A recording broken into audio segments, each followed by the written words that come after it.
Amado irmão e irmã, que alegria encontrar vocês através do nosso vídeo Escola da Fé.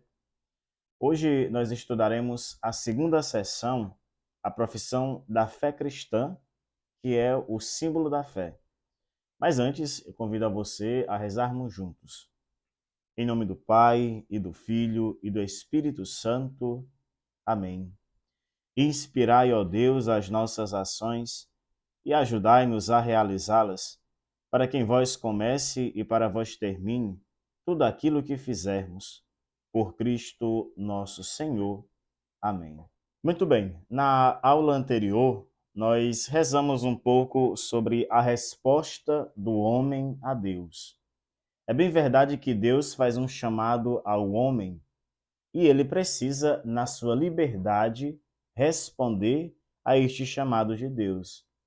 Agora, mais precisamente, nós vamos adentrar no conceito e no que vem a ser o credo para nós, católicos, apostólicos romanos.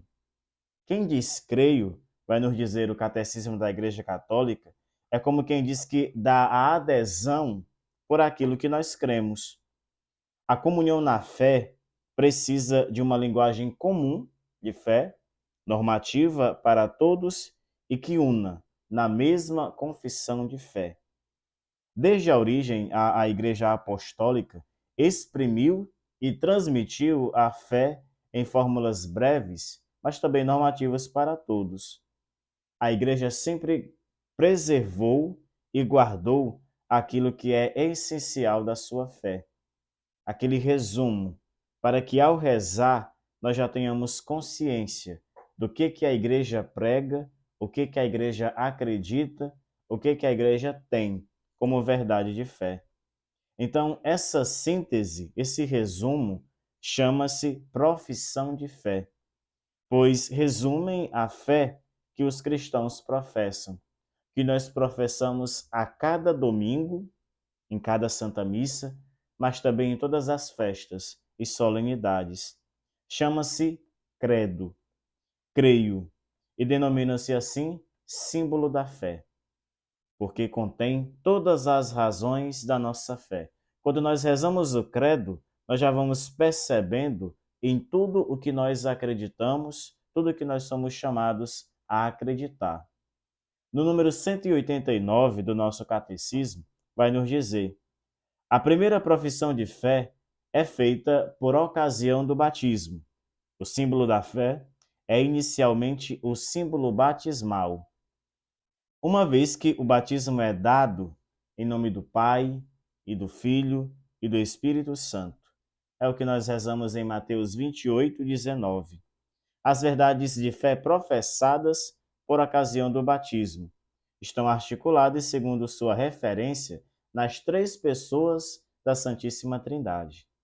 Somos batizados em nome da Santíssima Trindade, o que é muito diferente do batismo de conversão pregado por João Batista. João Batista pregava o batismo em nome de Jesus. Mas após Jesus ser batizado, para dar exemplo a todos, ele então pede aos discípulos que batizem a todos em nome da Santíssima Trindade, Pai, Filho e Espírito Santo. E para que o batismo aconteça, são necessárias três ações. Primeiro, a intenção, depois, a fórmula e, por fim, a água cristalina, para que o batismo verdadeiramente seja concreto, aconteça. São necessárias essas três coisas. O símbolo está dividido em três partes. Primeiro, ele fala da pessoa divina e da obra admirável da sua criação.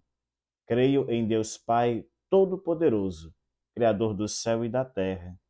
Em seguida, da pessoa divina e do mistério da redenção dos homens, e em Jesus Cristo, seu único Filho, nosso Senhor, que nasceu da Virgem Maria, padeceu sob Pôncio Pilatos, e assim seguimos.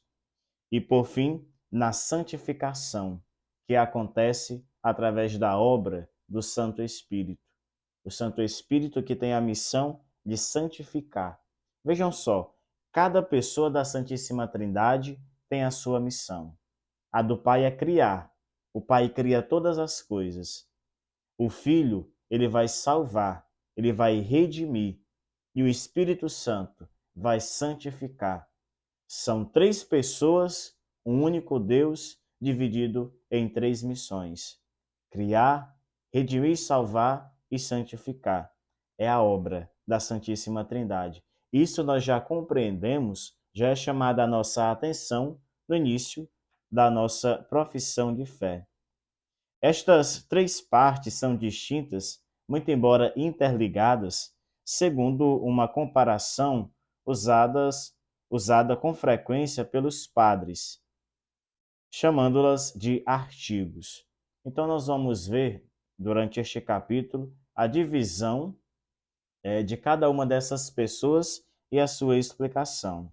Veja bem, no número 192, as profissões ou símbolos da fé têm sido numerosos ao longo dos séculos e em resposta às necessidades das diversas épocas. Os símbolos das diferentes igrejas apostólicas e antigas. O símbolo da profissão de fé de certos concílios, por exemplo, Toledo, Latrão, Leão, Trento. Concílios estes que tiveram a missão de amadurecer ainda mais a vida da igreja, até nós chegarmos nos dias atuais. Vejam bem, a igreja ela sempre passa por momentos de transformação. E para isso são necessários os concílios. Os bispos se reúnem e aí sim eles vão definindo onde a igreja precisa amadurecer um tanto mais, onde a igreja precisa progredir.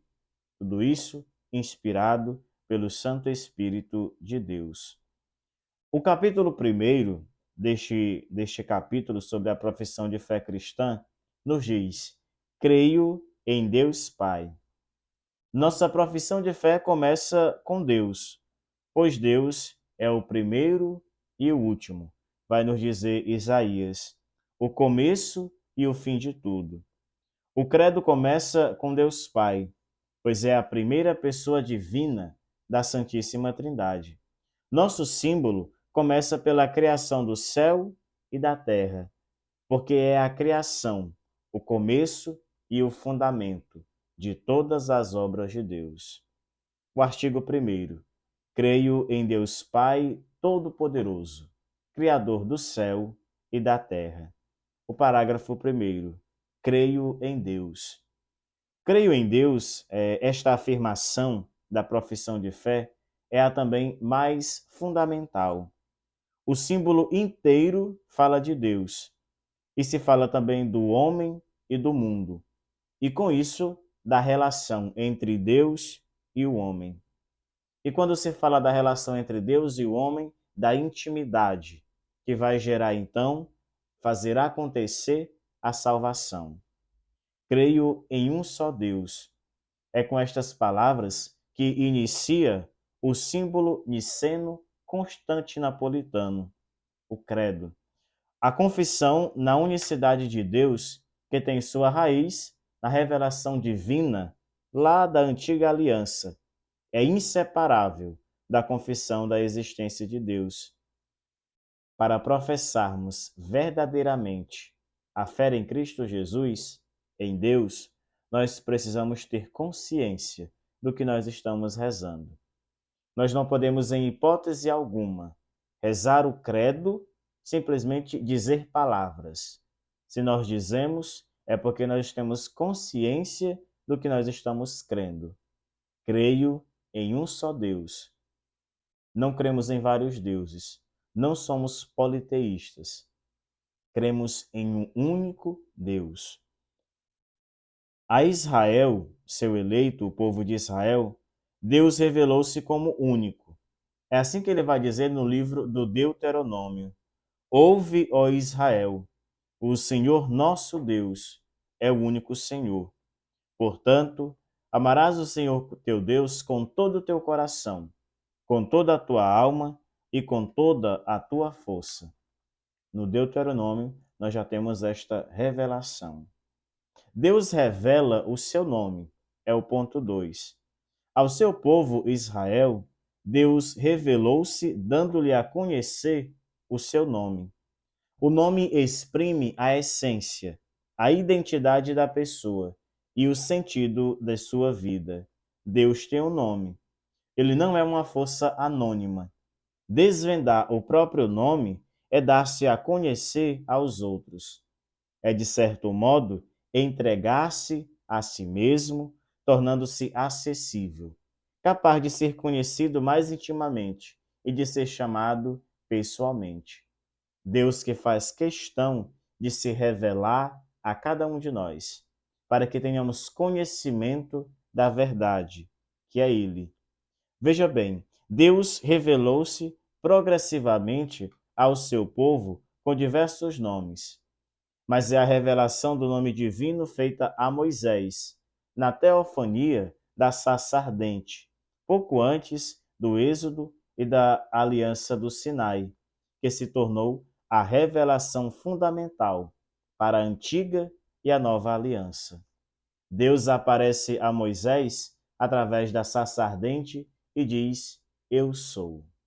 Eu sou, manda dizer, manda falar. O Deus vivo. Deus chama Moisés no meio da sarça que queima sem consumir-se. Ele diz a Moisés: Eu sou o Deus de teu pai, o Deus de Abraão, o Deus de Isaque e o Deus de Jacó. Êxodo 3:6. Deus é o Deus dos pais, aquele que havia guiado os patriarcas em suas peregrinações. Ele é o Deus fiel e compassivo que se lembra deles e de suas promessas e vem libertar a todos da escravidão, da opressão.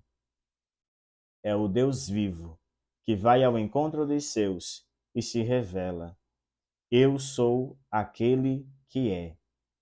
Em Êxodo 3, nós vamos ter: Moisés disse a Deus: Quando eu for aos filhos de Israel e disser: O Deus de vossos pais me enviou até vós, e me perguntarem: Qual é o vosso nome? Que direi? Disse Deus a Moisés: Eu sou aquele que é. Disse mais: Assim dirás aos filhos de Israel: Eu sou, me enviou até vós. Este é o nome para sempre, e esta será a minha lembrança de geração a geração. Ao revelar seu nome misericordioso, Yahvé disse: Eu sou aquele que é. Eu sou aquele que sou. Ou também, eu sou quem sou. São as diversas traduções. Deus declara quem ele é e com que nome ele deve ser chamado, através de Moisés, através dos patriarcas. Deus de ternura e de compaixão.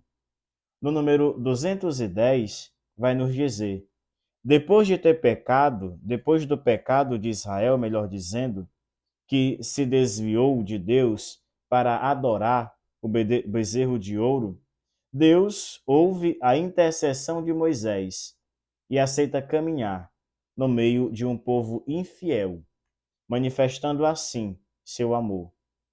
A Moisés, que pede para ver sua glória, Deus responde: Farei passar diante de ti toda a minha beleza, e diante de ti pronunciarei o nome de Yahvé, o nome divino. Eu sou, ou Ele é.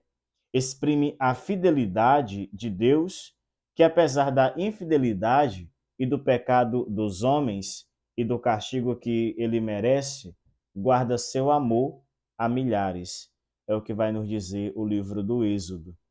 Deus revela-se rico em misericórdia, chegando ao ponto de entregar o seu único filho, para que todo aquele que nele crê não pereça, mas tenha vida.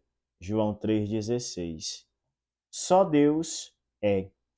Ao longo dos séculos, a fé de Israel pôde desenvolver e aprofundar as riquezas contidas na revelação do nome divino.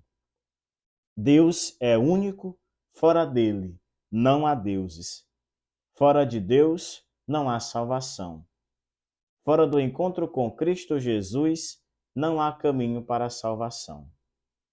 Cristo Jesus é sempre o centro da nossa vida. Deus, aquele que é verdade e amor. Deus, aquele que é, revelou-se a Israel como aquele que é rico em amor e em fidelidade. Esses dois termos exprimem de forma condensada as riquezas do nome divino. Em todas as suas obras, Deus mostra benevolência, bondade, graça, amor, mas também confiança, constância, fidelidade e, principalmente, verdade. Celebro o teu nome por teu amor e tua verdade. É assim que nós rezamos no Salmo 138.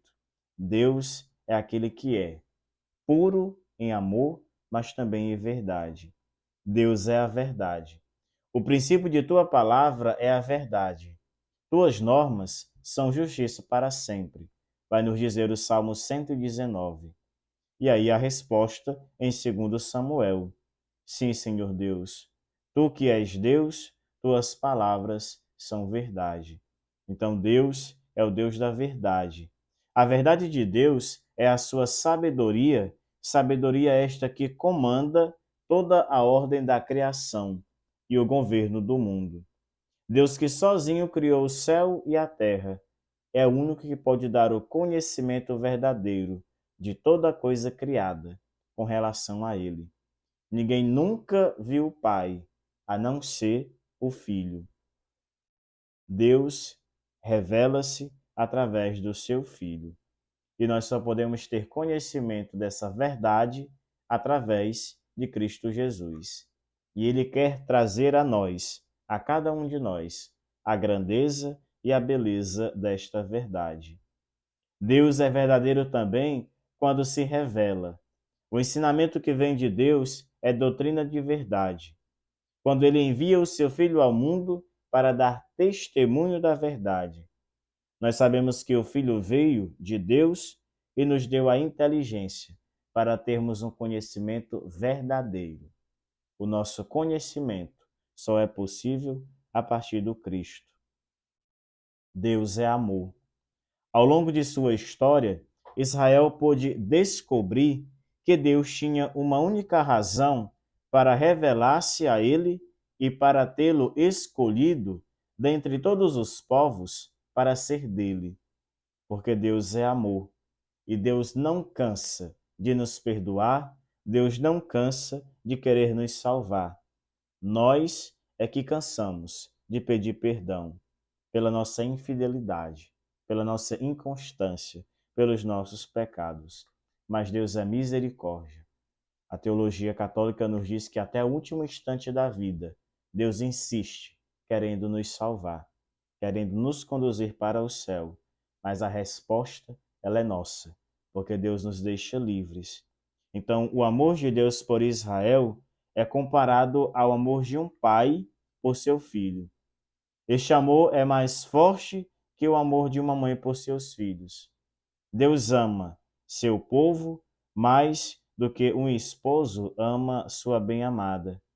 Este amor se sobreporá até às piores infidelidades, até aqueles que renegam a existência de Deus. Deus os ama com amor infinito e está de braços abertos, esperando para acolhê-los e conduzi-los para a eternidade.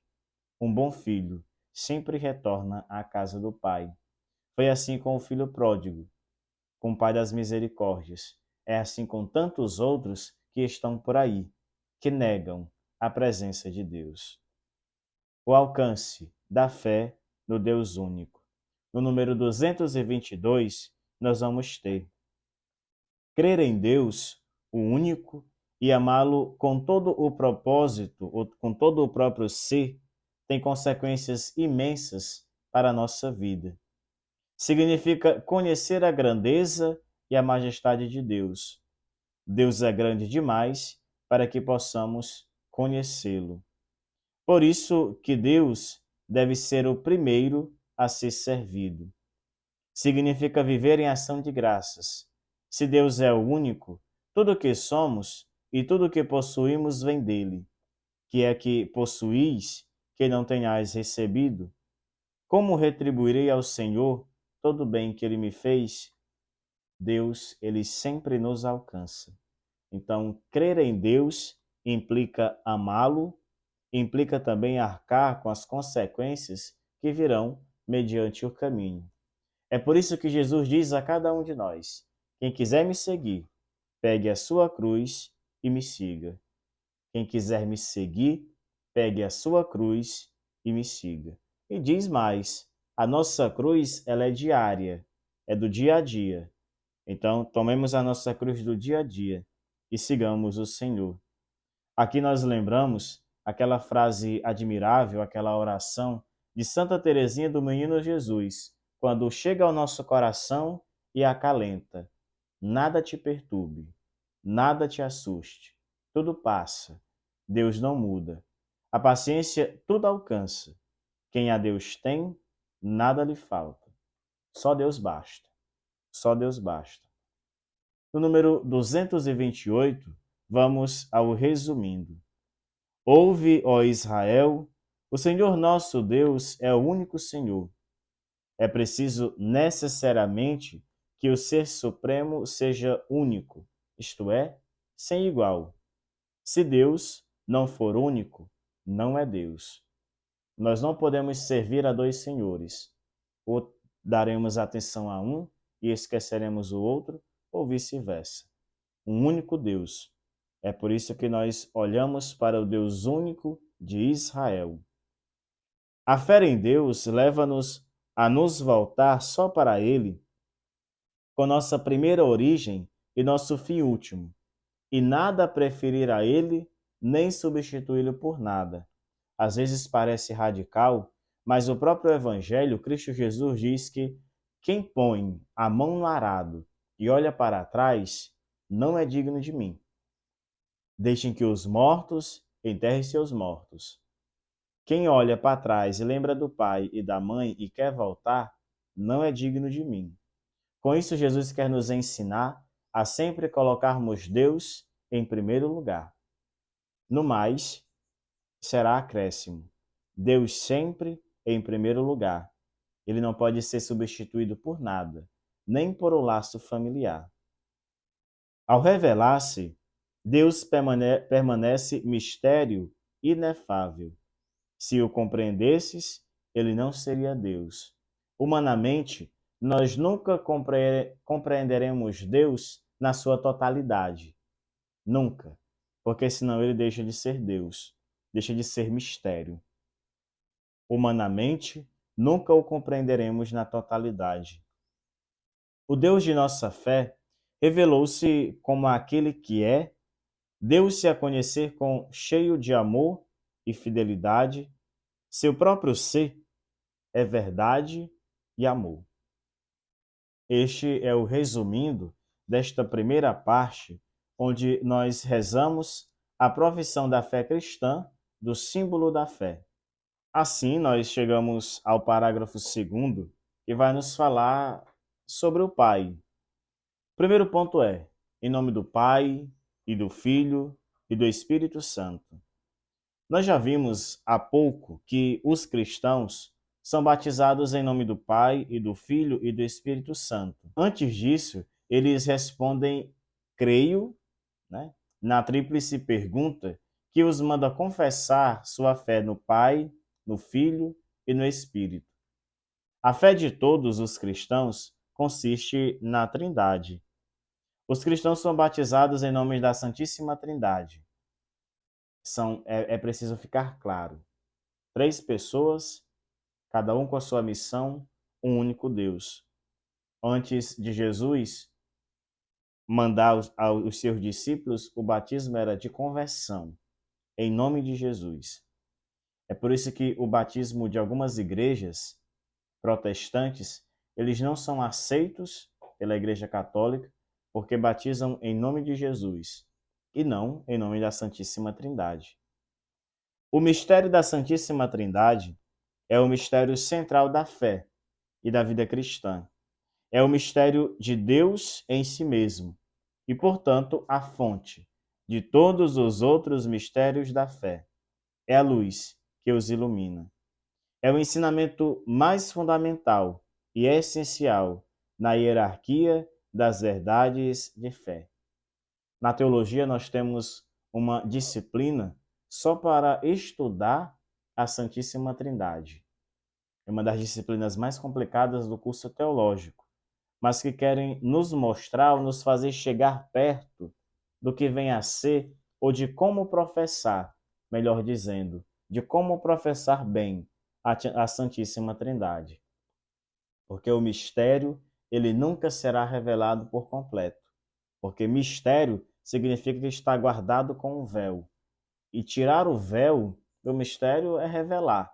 Deixa de ser mistério. A Trindade é um mistério de fé, no sentido estrito, um dos mistérios escondidos em Deus que não podem ser conhecidos se não forem revelados do alto. Somente em Deus nós teremos a revelação da Santíssima Trindade. Sem dúvida, Deus deixou vestígios de seu ser trinitário em sua obra de criação e em sua revelação ao longo do Antigo Testamento. Mas a intimidade de seu ser, como Santíssima Trindade, constitui um mistério inacessível à pura razão e até mesmo à fé de Israel, antes da encarnação do Filho de Deus e da missão do Espírito Santo. Repito, nós temos conhecimento apurado do que vem de Deus, melhor dizendo, a partir de Cristo Jesus, de tudo que ele fez e ensinou, da revelação do reino dos céus. Depois, a revelação de Deus como Trindade, o Pai revelado pelo Filho. A invocação de Deus como Pai é conhecida em muitas religiões. A divindade é muitas vezes considerada Pai dos deuses ou Pai dos homens. Em Israel, Deus é chamado de Pai enquanto Criador do mundo. Deus é Pai, mas ainda em razão da aliança e do dom da lei a Israel, seu filho primogênito. Também é chamado de Pai do Rei de Israel. Muito particularmente, ele é o Pai dos pobres, do órfão e da viúva, que estão sob sua proteção e amor. Deus é Pai. Jesus revelou que Deus é Pai no sentido inaudito. Não é somente enquanto Criador, mas é eternamente Pai em relação a seu Filho único. Mas é eternamente Pai do Filho que, quando ele nos diz: ninguém conhece o Pai senão o Filho, e ninguém conhece o Filho senão o Pai, ou aquele a quem o Filho o quiser revelar. Nós vamos ter no Evangelho segundo Mateus. E é por isso que os apóstolos confessam a Jesus como o Verbo. Quando nós rezamos o Evangelho de João, no prólogo, ali nos capítulos iniciais, nós já vemos com clareza que o Verbo estava com Deus, o Verbo era Deus. Então, em Jesus, nós conhecemos o Pai, não só o Pai que cria, mas o Pai que vai cuidando com amor e mostrando misericórdia através do Filho Jesus. O Pai e o Filho são revelados pelo Espírito Santo. Antes de sua Páscoa, Jesus anuncia o envio de outro Paráclito. Paráclito significa defensor, o Espírito Santo. Em ação desde a criação, depois de ter outrora falado pelos profetas, ele estará agora junto dos discípulos e neles, a fim de ensiná-los e conduzi-los à verdade inteira. O Espírito Santo é assim revelado como outra pessoa divina em relação a Jesus e ao Pai. através da relação do Pai com o Filho, o Espírito Santo os envolve e os manifesta para cada um de nós. Nós só teremos conhecimento claro através da união íntima do Pai e do Filho, é que o Espírito Santo então os revela a cada um de nós. É por isso que nós pedimos os dons do Santo Espírito, para que através das nossas capacidades, iluminados pelo Santo Espírito, nós possamos ter o conhecimento da verdade. Nós sempre pedimos ao Santo Espírito de Deus que ilumine a nossa mente, a nossa inteligência, o nosso coração, para termos pleno conhecimento da verdade, que é Cristo Jesus. A Santíssima Trindade na doutrina da fé. A formação do dogma trinitário. No número 249, nós vamos ter a verdade revelada da Santíssima Trindade esteve desde as origens na raiz da fé viva da Igreja, principalmente por meio do batismo. Ela encontra sua expressão na regra da fé batismal, formulada na pregação, na catequese e na oração da Igreja. Tais formulações encontram-se já nos escritos apostólicos, como na seguinte saudação, retomada na liturgia eucarística, quando nos diz 2 Coríntios 13:13, a graça do Senhor Jesus Cristo, o amor de Deus e a comunhão do Espírito Santo estejam com todos vocês. A saudação que o Padre faz logo após a traçar sobre si a Santíssima Trindade, acolhendo a comunidade dos fiéis ali reunidas.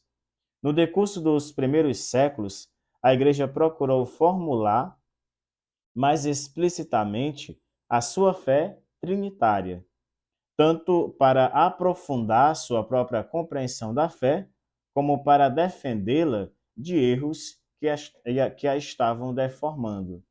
Tantas foram as heresias, as falsas compreensões no início da Igreja, nos primeiros séculos. Por isso que nós passamos por tantos concílios, que têm sempre a missão de reformular a fé, mas de manter viva a tradição da Igreja, não deixando que se percam pelo caminho. Para que a Igreja ela tome uma decisão, ela leva bastante tempo, bastante estudo e, principalmente, oração. O dogma da Santíssima Trindade. A Trindade é una. Não professamos três deuses, mas um só Deus em três pessoas. A Trindade consubstancial. As pessoas divinas não dividem entre si a única divindade, mas cada uma delas é Deus por inteiro. O Pai é aquilo que é, o Filho é aquilo que é o Pai, e o Espírito Santo é aquilo que são o Pai e o Filho, isto é, um só Deus por natureza.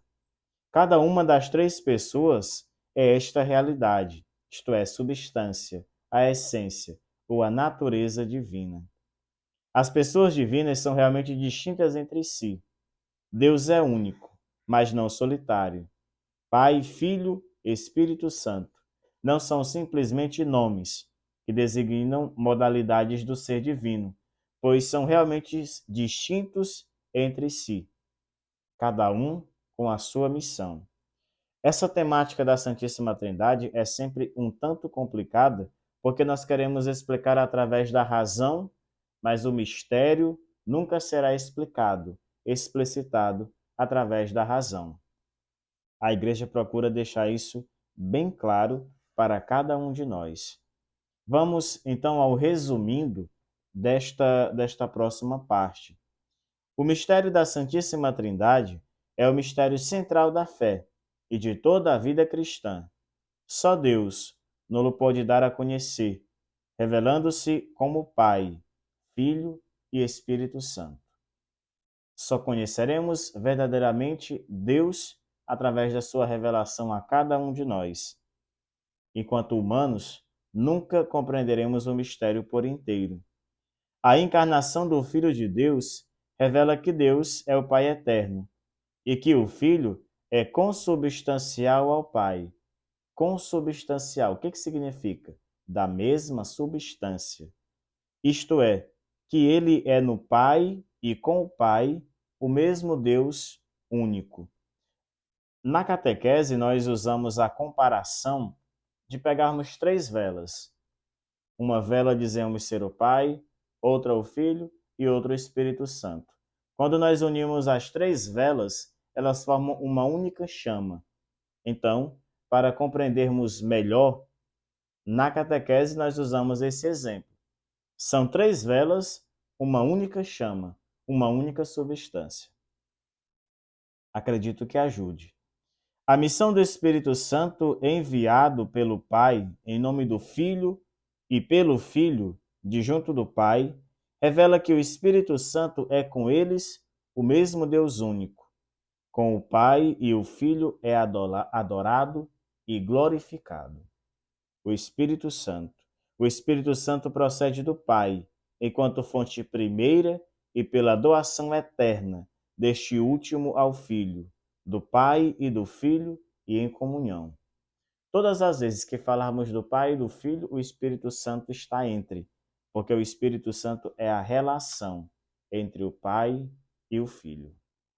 E assim nós vamos chegando ao final da nossa Escola da Fé, neste domingo, Dia do Senhor. Para dúvidas, deixa aí nos comentários a sua dúvida, a sua pergunta. E na nossa próxima aula, que é sempre no segundo domingo de cada mês, nós vamos então responder a sua pergunta.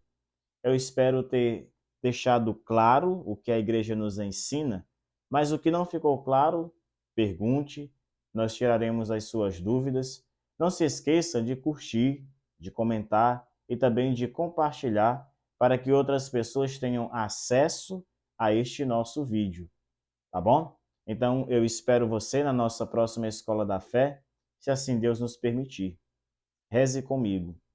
São Miguel Arcanjo, defendei-nos no combate.